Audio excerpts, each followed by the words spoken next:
No Rio nós chamamos de carrinho de mão, aquele de construção civil. Brasil todo aqui, cada região do Brasil chama de uma forma. Coloquei ali e fui vender verdura na rua.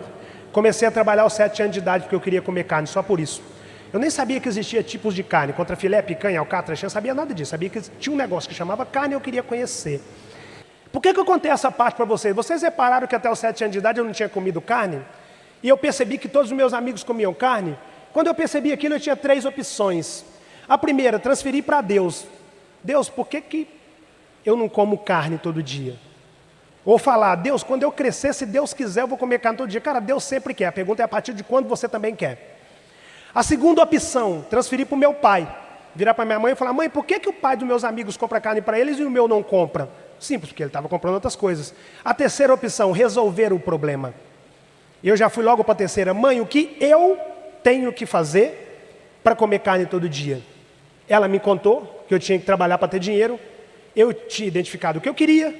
Perguntei o que eu tinha que fazer para chegar no que eu queria. Fiz o que eu tinha que fazer e comi carne. Aos 7 anos de idade eu descobri uma coisa chamada protagonismo.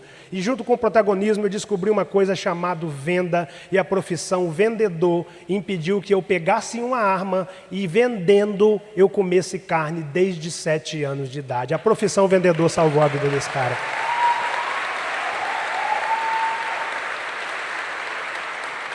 Aí ali eu falei, cara, é isso que eu quero ser, vendedor.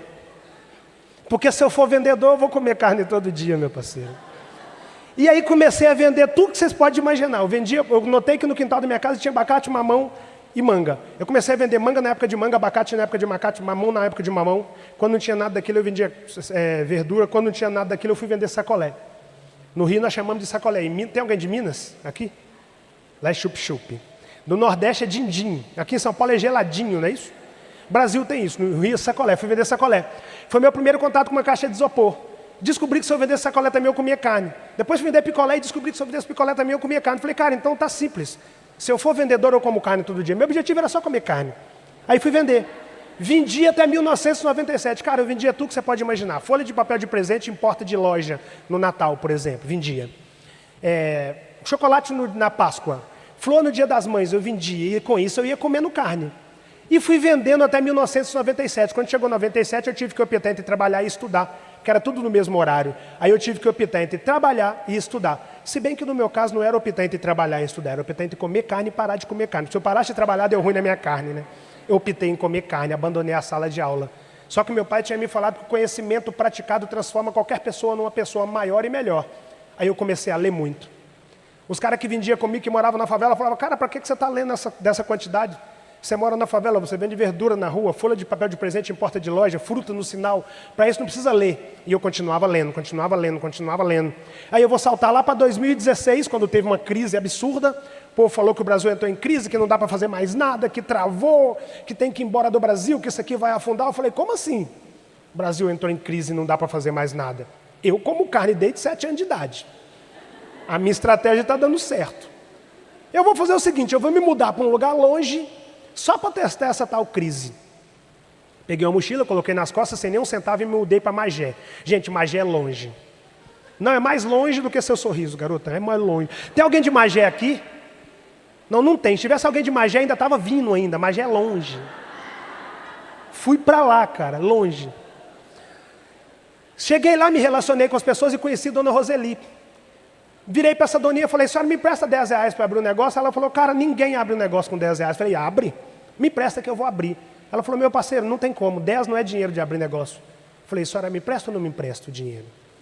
Ela falou, tá, vamos fazer o seguinte, eu te dou os 10 reais. Nem se preocupe com me pagar não, porque 10 não dá. Vai lá e na pior das hipóteses eu tentei te ajudar. Eu peguei os 10 reais dela, fui para a Central do Brasil, centro do Rio, comprei meio saco de gelo, uma bolsa de água mineral e fui para Copacabana vender água.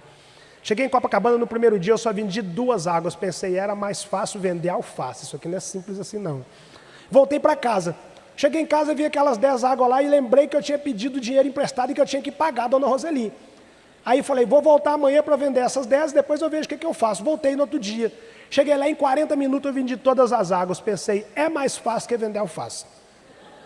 Só que Central do Brasil é centro do Rio, Copacabana é Zona Sul, não tinha como eu voltar no centro para comprar mais. Estava cedo, eu procurei um lugar em Copacabana que vendia água. Descobri um depósito, fui lá, comprei mais um fardo, voltei e vendi. Ainda estava cedo, resolvi arriscar outro, aí fui lá, comprei outro, voltei e vendi também. Aí comecei a gostar daquilo, fui comprando, voltando. Aquele dia eu vendi 8 fardos de água, pensei, isso é muito mais fácil que vender alface. Vai dar para fazer até churrasco lá em Magé hoje, meu objetivo era carne, né? Aí eu sentei para comemorar meu dinheiro, estou lá felizão, contando aquele dinheirão no calçadão. Os vendedores juntaram tudo, fizeram um bolinho, pararam na minha frente, eu pensei, deu ruim. Eu não perguntei se a praia tinha dono, eu só entrei para vender, esses caras vão me matar. Perguntei, o que eu fiz aos caras? Muito simples, meu parceiro. A água aqui se vende a R$5 a garrafa e você está vendendo a 2. E eu achando que eu era o cara que tinha vendido 8 malas, né?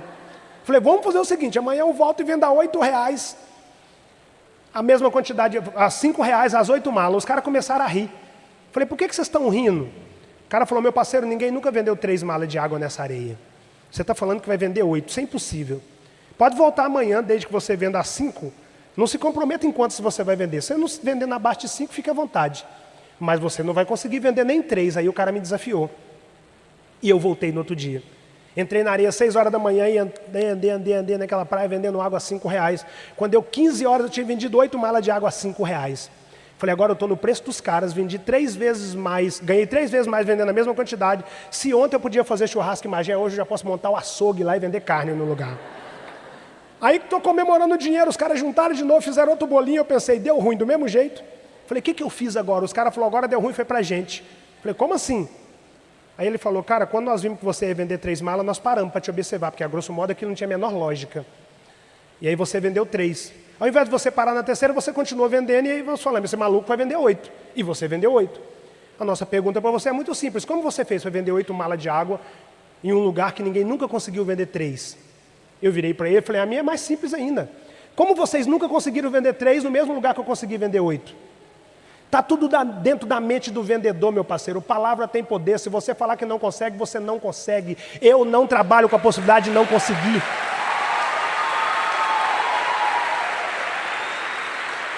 Não existe.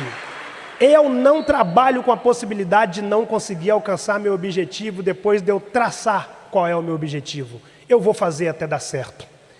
Aí o mesmo cara que tinha falado ontem que eu não ia conseguir, virou para mim e falou, cara, seja bem-vindo. O nosso problema na areia agora passa a ser você, mas como você está no preço, seja bem-vindo. Aí eu lembrei do meu pai. Porque aquele cara me chamou de problema, eu falei, não sou problema. Meu pai me ensinou, aos 7 anos de idade, que a função dos neguinhos do cabelo amarelo, que o primeiro que se destacasse, a função desse não era comemorar porque se destacou, era passar o conhecimento para os demais para que todo mundo tivesse a mesma possibilidade de resultado. Isso não quer dizer que todos iam se destacar, mas com o mesmo conhecimento as condições são iguais. Aí eu vi que a minha missão não era vender 8 malas, era mostrar para a galera que tinha como vender 8 malas, jogar em equipe. Aí como que se faz isso? Materializando, fazendo dar certo. Não é falando que tem como fazer. Tem muita gente que fala coisa que não faz. A internet está cheia disso. O cara te fala, vença sem ter vencido. Lute sem estar lutando. Corra sem estar correndo. Eu não, eu só falo daquilo que eu materializei. Comecei a estudar os caras, vi os erros dos caras, onde eles acertavam, onde eles erravam, e comecei a corrigir em mim.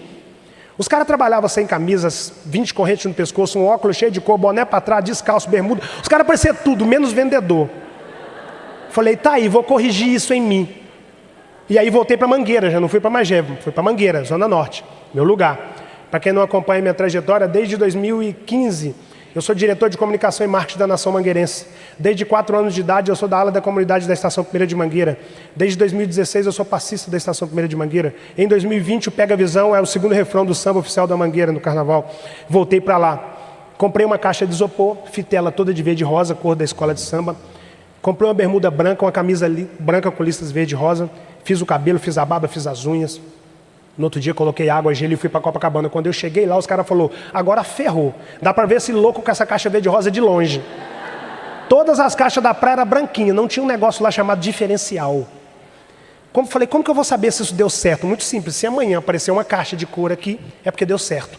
Dito e feito, no outro dia o cara que mora no Borel apareceu com a caixa azul e amarela, cores da Tijuca. O cara de Nilópolis com a caixa azul e branca, cor da Beija-Flor. O cara do Flamengo com a caixa vermelha e preta. Falei, pronto, vou conseguir melhorar essa gente. Só que existe 2 tipos de pessoa que trabalham com venda.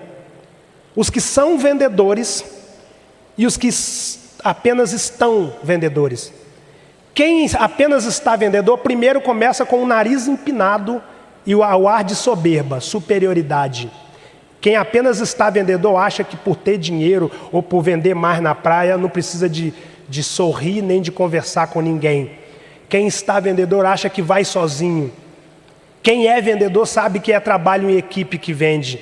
Quem é vendedor aprende com quem vende mais para poder vender tanto quanto. Quem é vendedor é professor e aluno ao mesmo tempo. Repassa o que aprende para que a equipe vença ao invés dele levantar a mão para falar, eu vendo. Você conhece isso pela inclinação do nariz de uma pessoa, seja vendendo água na praia ou comprando uma franquia de uma multinacional. Guardem isso. A inclinação do nariz diz quem são as pessoas. E aí, eu era vendedor, não sou. E aí eu tinha que mostrar para o cara que não é vendedor, porque o cara que não é vendedor não se espelha no vendedor. Ele acha que consegue sozinho. Nem todo comprador é cliente. A função de quem trabalha com venda não é vender para comprador, é transformar comprador em cliente. Essa é a missão. Essa é a missão. Se você não entender isso, se você não guardar essa informação, você não vende, ou você só vende uma vez. Porque como comprador, ela até compra água na minha mão. Mas se eu não criar vínculo, como compradora, quando passar um outro cara, ela compra na mão do outro cara, ela é só compradora. Se eu criar vínculo com a Beatriz, meu parceiro, se ela tiver que tomar uma água naquele dia, ela vai me esperar, ela vai comprar na minha mão. Beatriz, geral me chama de mangueira aqui na praia. Se porventura você precisar de uma água, é só me dar um toque, eu trago para você. Eu nem forcei a venda com a Beatriz, porque venda você não tem que forçar. A venda tem que ser consequência do relacionamento criado antes dela. O foco não pode ser a venda, o foco tem que ser o relacionamento. A venda é consequência disso. A menos que você esteja vendendo como comprador. Aí você pode falar, quanto que é essa bolsa? 530. Você vende a bolsa, mas você não criou o vínculo, amanhã ela compra a bolsa no concorrente. Simples assim.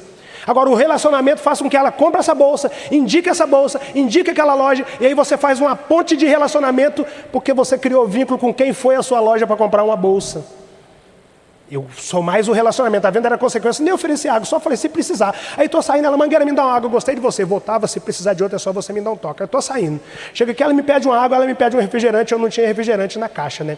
Vendedor ruim é tão ruim que ela chega na loja e fala assim, você tem a bolsa X? Vendedora fala, não tem não, mas na loja de fulano ali tem.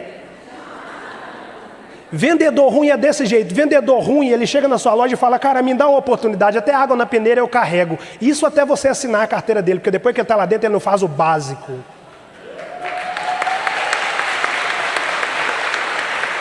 Vendedor bom não tem isso não, meu parceiro. Vendedor bom, essa senhorita queria uma água, eu não tinha água, minha senhorita. À noite eu vendo na Lapa. Refrigerante ela queria, na verdade. Refrigerante e cerveja fica no porta-mala do meu carro, lá no calçadão. Nesse horário eu só trago água, porque a galera que mora na aula só toma água nesse horário. Mas dá uma olhada no meu isopor para mim, que eu busco para a senhorita lá no meu carro o refrigerante, pode ser? Eu nunca tive carro, minha senhora. Eu peguei R$10 emprestado para eu vender água. Onde é que eu vou arrumar carro, gente? Eu vinha de trem lotado. Só que eu sabia que lá fora onde eu comprava refrigerante, a água vendia refrigerante. Eu ia lá no meu carro, comprava refrigerante, voltava, vendia para essa senhorita e no outro dia eu já trazia refrigerante. Isso chama lei da oferta e da procura. Quem trabalha com venda tem que entender um negócio chamado lei da oferta e da procura. Se o cliente, se o público está procurando uma mercadoria, você tem que ter para ofertar. Se o seu concorrente tiver essa mercadoria antes de você, você não perdeu para o seu concorrente, você perdeu para a sua falta de olhar clínico, de estudo e de aplicar na sua área de atuação o que o mercado pede. E eu sabia disso, lei da oferta e da procura. Só me dá um toque, se precisar de outro eu trago para você. Chega aqui, ela me pede uma cerveja, eu não tinha. Está no carro lá fora, busco para a senhorita. Loja, cerveja, carro, vem, vendo. Chega aqui no canto, essa senhorita fala, Mangueira, estou te vendo com a camisa de escola de samba, onde é que eu consigo comprar uma camisa dessa aqui no Rio? Eu falo, minha querida, você está falando com quem vende camisa de escola de samba aqui no Rio? Aí ela fala, mas eu sou salgueiro, eu sou beija-flor. Eu falo, não tem problema, eu sou diretor de comunicação e marketing da nação. Eu ligava nas quadras, a galera trazia para mim de mototáxi, eu vendia para aquela turma e no outro dia eu já trazia camisa de escola de samba. Em uma semana eu já vendia água, refrigerante, cerveja, camisa de escola de samba e os caras estavam lá 20 anos vendendo água. Aí eu volto aqui na ponta, Beatriz, pô, Mangueira, você sumiu, cara. Eu queria comprar água só na sua mão, mas a praia é muito grande, eu vou ter que comprar do seu concorrente. Meu parceiro, quando você ouve a palavra concorrente, o mundo tem que travar. Tem que congelar a imagem, concorrente. O ventilador tem que parar de rodar, o mosquito para de voar, você congela. Essa palavra tem que causar inquietação. Você não pode ficar normal ouvindo um cliente citar a palavra concorrente. Se um vendedor, ao ouvir a palavra concorrente, está voando, esse cara não é vendedor, ele apenas está vendedor. Concorrente, eu olho na mão dela, ela está com o WhatsApp, com o celular, eu falo, está resolvido, anota meu WhatsApp, criei call center na areia da praia. É só você mandar uma mensagem, eu trago para você. E estou voltando a garota